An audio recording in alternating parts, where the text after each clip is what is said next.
Oh,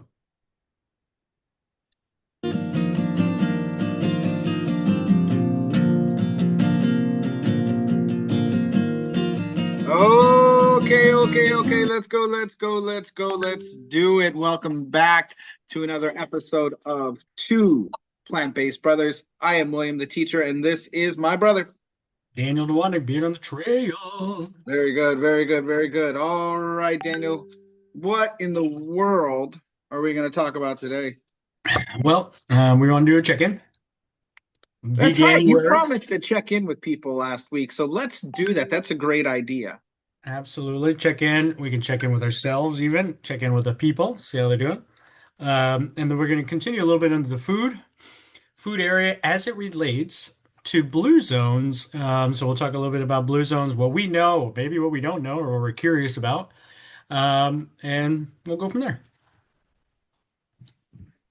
All right, sounds good. Sounds good. So, first of all, first and I guess say first and foremost, I guess you could say, we did say last week that we were checking in on people who were embarking, if you will, on a trying out a new path called Veganuary. So, if you didn't see the Veganuary episode, pause, or stop and then go back and watch it so you know what we're talking about. But yeah, if you're one of the people who have done it, just checking in with you and letting you know that we're still with you, and you could still let us know if you have any questions or if there's anything that's getting you down or anything else, or maybe it's something you're going to start in. We gave new names like Vigabuary or Vigarch or Vigapril. Any month you want to try it, but we do think it's a cool thing that you're trying and keep going. So, Daniel, did you have anything else to add with that? No, just keep on keeping on, is what I would encourage everybody out there to do it. If you are doing it and you've gotten to this point, we're halfway, more than halfway through January, January. And so just keep it going. Leave a comment if you're struggling with anything, if you have questions, anything that we can help answer.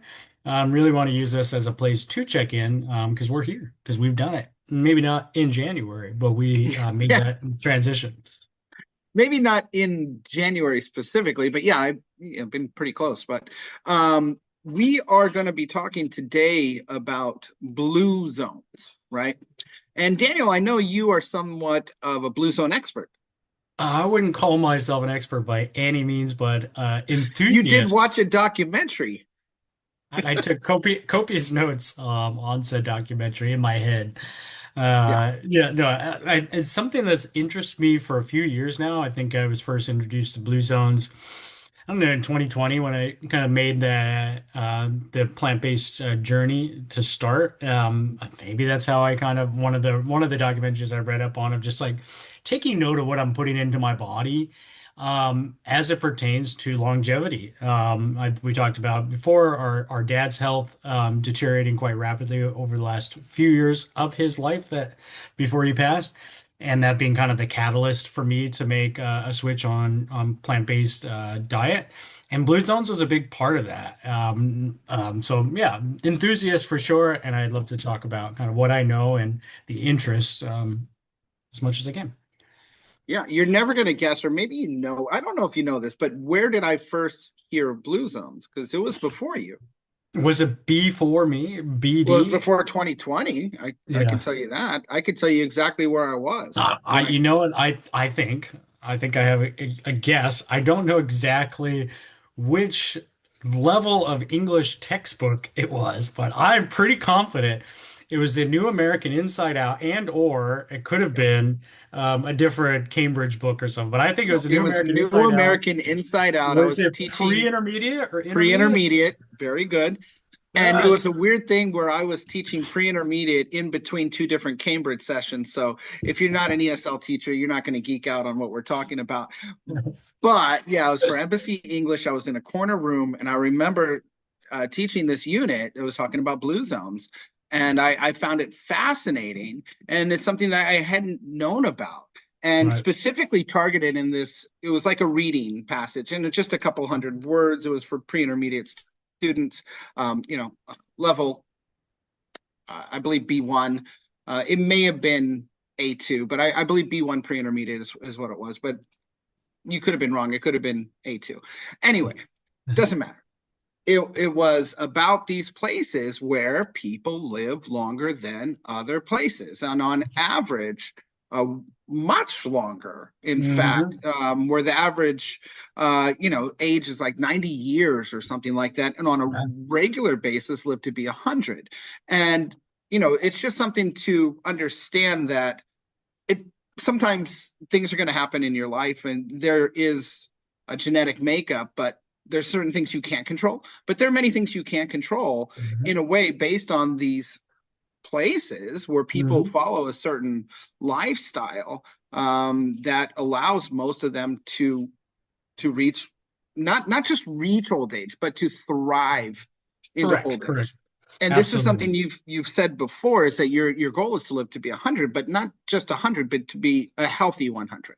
Right, right. No, absolutely. 100 healthy years, because anybody can, not anybody, but many people could live to their old age, but Yeah. then be a vegetable, be very, Mm-hmm. what's it? I don't know, whatever, stationary, whatever that word is, and not be at all that healthy, and not be doing things in life, right? And Mm-hmm. so, as you said, with these blue zones, it's a very concentrated area in different parts of the world, which are very unique, different places of the world, but have these things in common where people are living, they call them centenarians, like when you live to be 100 years. Centenarians, I believe. Centenarians. I knew there was Yeah. another Yeah. thing Coming in. from like the word century, right? Correct, correct. So we Yeah, have like centenarians. octogenarians or 80-year-olds, right? And then Yeah. centenarians are 100 years old. What's a 90-year-old one? It's Someone Google it and put it in the comments for me. Thanks. Yeah. Yeah, octogenarians, whatever. I was like, Octogenarians, I believe. Let's Octogenarians. not get caught up on semantics here. Uh, yes, we both have been English teachers. This is true. We know our prefixes, but not necessarily for 90, I guess. Yeah. Nonitarians, who knows? Anyway, so like these places specifically, that were listed were Okinawa, Japan, Hmm. right? Sardinia, Italy, Yep. which are both islands. I mean, Yeah. Okinawa is a group of islands. I think it's an Mhm. archipelago, if you Mhm. will, and Sardinia is an island. Yep. Then there was Loma Linda, California, not far from where we Mhm. grew up, actually. Right. And there was a place in Costa Rica, and pardon me if I don't remember the exact area. Hmm. Um, but in these places, there were many things that the people who lived there had in common, and one of which was a mostly plant-based diet. Right. Not all vegetarians, not all vegans, Mhm. but mostly living off of, you know, fresh fruits and vegetables. And not only that, but non-processed foods.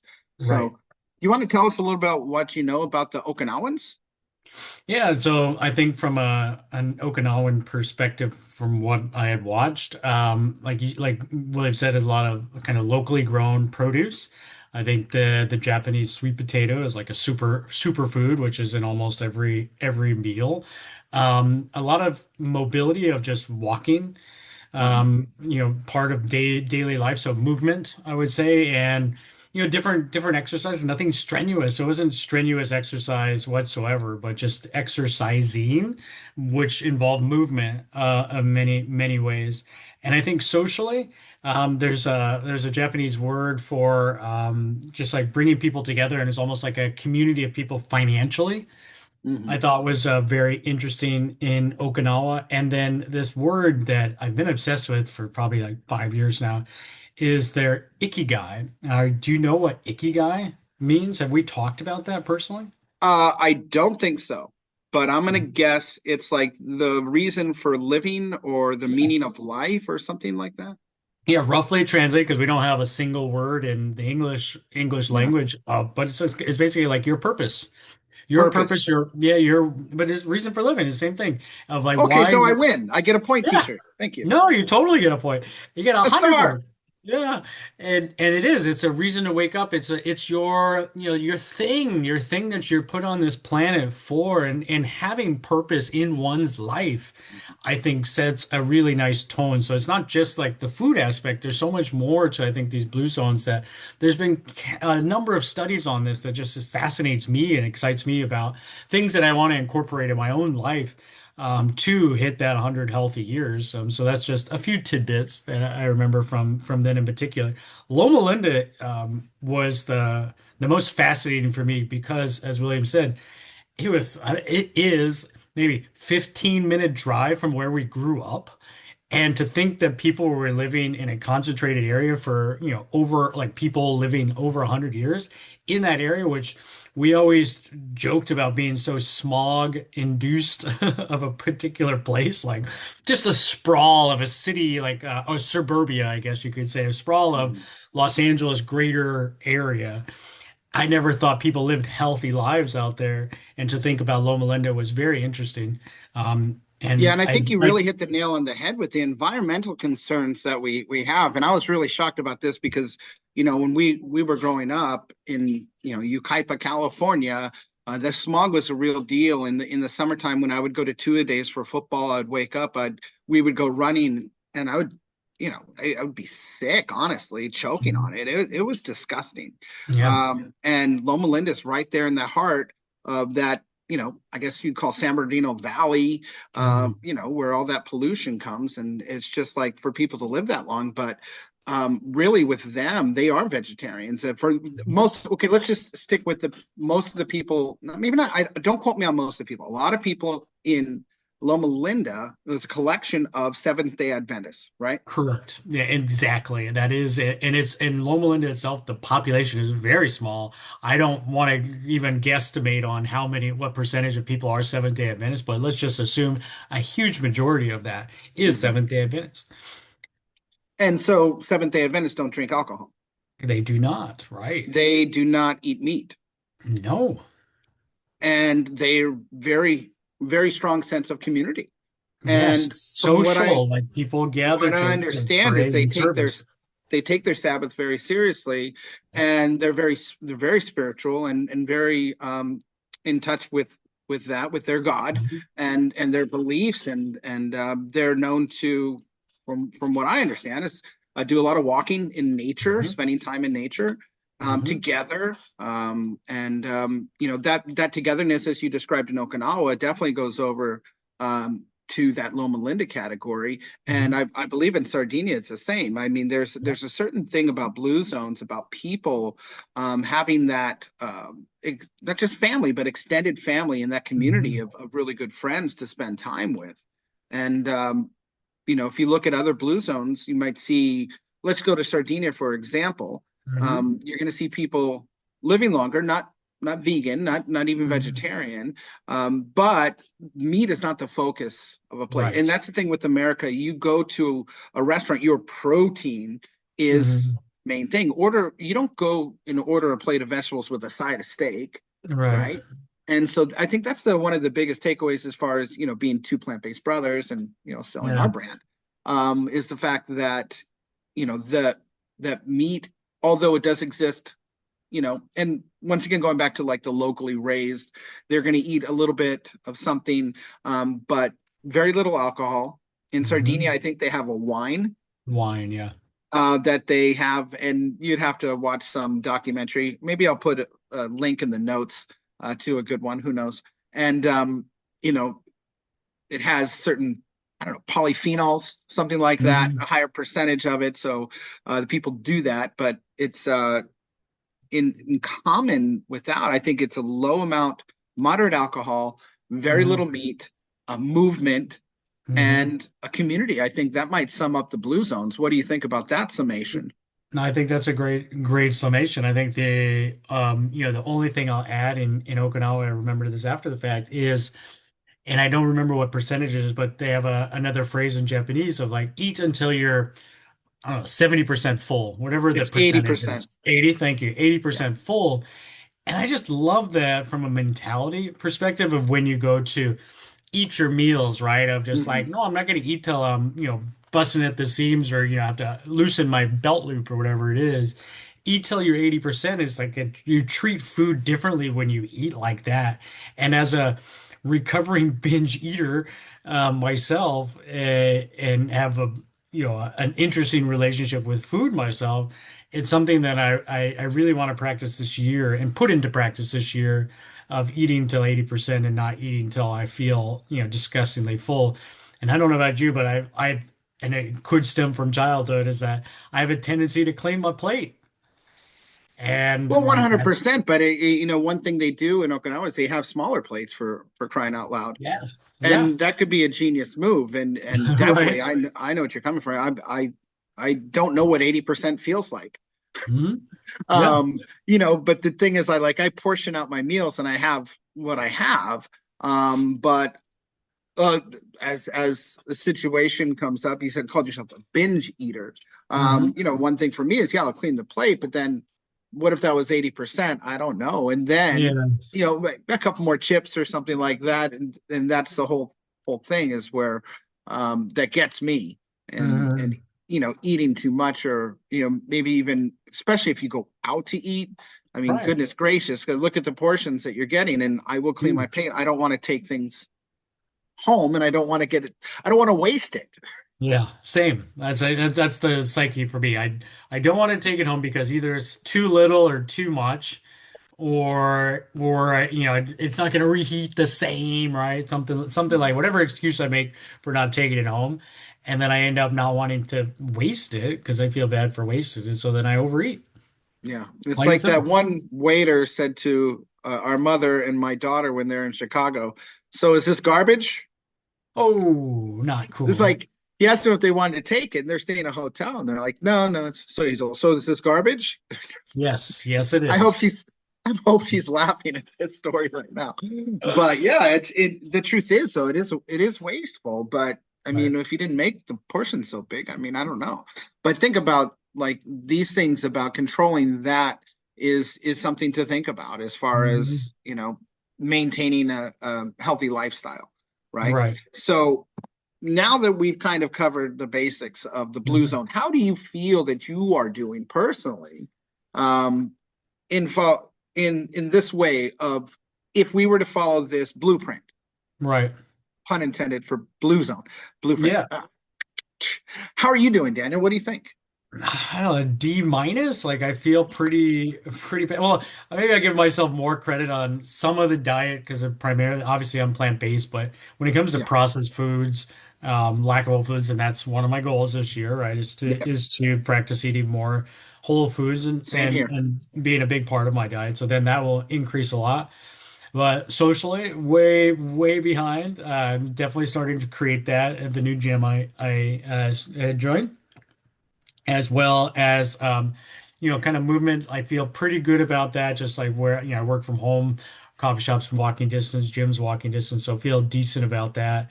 But there's so much more I can be doing that I say. So I'll give myself a C if I'm going to give my grade, up from a D minus after further thought. How about yourself? Yeah, not too good. Not too good. One thing, definitely making improvements on, is we've talked about, our goals for 2026 and more whole foods, Mhm. right? And trying to, do that, and uh, you know, cutting back on process, right? I mean, that's the thing in these blue zones that I don't even know if they have grocery stores, right? You know, everything's made, everything's Mhm. grown there. They don't Right. make anything; they grow what they need. And like in the people of Okinawa, fishermen, and or things like that, they'll get that fresh stuff right there. Mhm. So I don't have a garden, you know, and I What? do have to. Yeah, I don't have a garden. But I do. One thing I think is that I walk quite a bit. Although, to be honest, I spend a lot of my day in a chair Monday through Friday, right? And Right. I have to make sure that I get up every now and then and go bother some other people, because most of my responsibilities are remote, and then I don't have that interaction. Mhm. So definitely, if you look at the no alcohol, hey, I'm doing well, Yep. doing well. I don't do that. If I'm looking at reduction in meat, yeah, I don't eat meat, so that's great. So mostly plant focused diet, yes, check. Movement, I walk a lot, but I still need to improve what I do on a Mhm. daily basis. And I do go outside. I used to go outside every couple of hours and go for a walk, Mhm. and make sure that I am moving. But that's the thing, like, if if you look at the Blue Zones too, it's like they don't go to the gym. Do you know what I No. mean? Right. Their lifestyle is just active, right? Correct.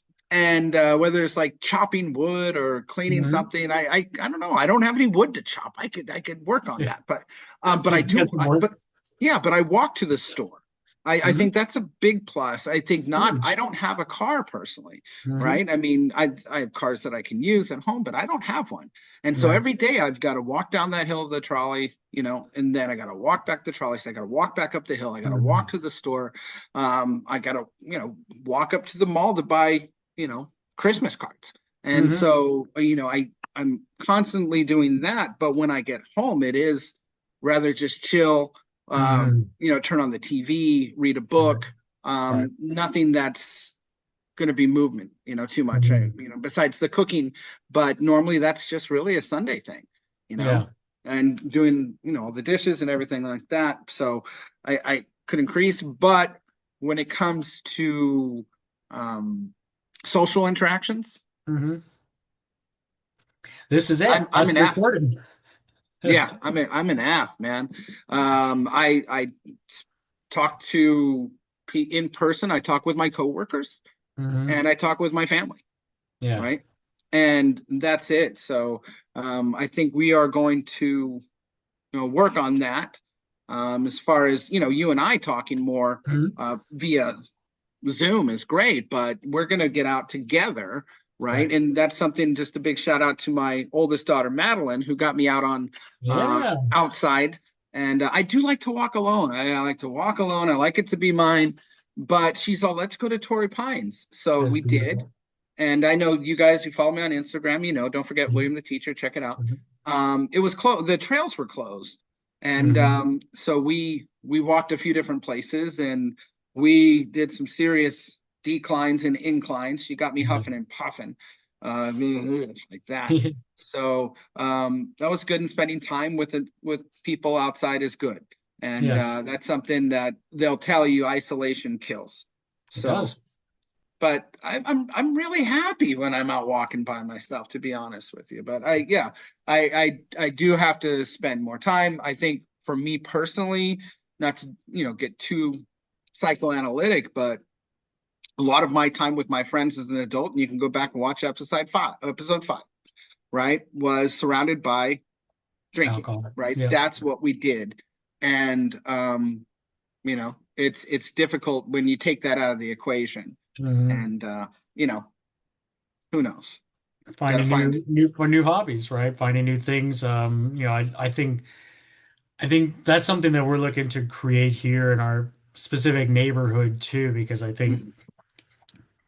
geographically, right, going back to the blue zone piece of this whole episode is that you're really a community of your closest neighbors. I think, that we haven't had. We've had a few really close friends in our neighborhood, but people move and people migrate all the freaking time. And so like people we've gotten close with have moved away out of state Yeah. or a new city and things like that. So it's been kind of hard for us socially too to kind of gel with, other parents in the specific neighborhood. So that's why we're kind of hoping like the gym and joining that will kind of open that up because I think Yeah, it's but you necessary. guys live in a really cool community, just We so do. where there are people, you're like rock stars there. I was at the opening of Casa de Otay, and I know probably Yeah. Latanya is probably a little bit more of She is the social, but we were at the gym she and I was could like, run hey, for mayor of I was Chula like, hey, Vista. I gotta go podcast with my brother. And I was like at, whatever, 3:40 and we're at the gym. I was like, hey, I gotta go. And then as we're leaving the gym, she meets,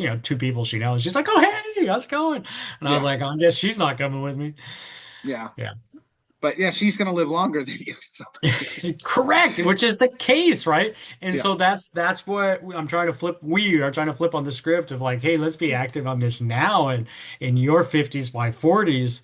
Mhm. And that's the big gap if people listening don't know that. Yeah.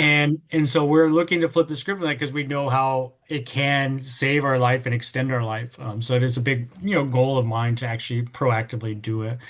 So right now I play online Risk. So if anybody wants to join me in playing online Risk socially, that'd be fun. I did that too for a few months there. Yeah, it was pretty good. Yeah. Um, playing It's fun. online Risk, but no, Yeah, no, we'll it's see. not social at all. I have no idea who I'm playing with. I was joking. Yeah, it might not be people, but anyway. So to sum up, Yes. uh, let's say this. There are studies, and you can look at this, and you can really dive as far into it as you want to, or just simply type in Blue Zones Chat GPT and say teach me. But Hmm. there are regions where people are living longer, and there is a reason for this, and it's Hmm. multifaceted. But I guarantee um, there's no secret formula to living to 100. You got to be pretty lucky too. Okay, Yeah. just so you know. But you can have a longer life, a healthier life, a more enjoyable life, a more active life if you kind of look at this. I really think so. And Yeah. there's a few reasons why we've made the changes we've made, and and it's trying to be healthier and trying to live longer and to enjoy it as well. So there, Mhm. as you can see, Daniel and I, we might be passing now. We definitely give us a C, but Yeah. in order to get to the A, we're going to need to do a few other things. But thank you Yeah. very much, and let us know if you have any comments or anything. What do you know about blue zones? Are you living a blue zone type of life? And Hmm. reflect on it. I'm a big believer in daily reflection. Think about how you're doing, and let us know. Please. Looking forward to reading the comments. Wonderful. All right. Until next time. Thank you very much. See ya. Peace.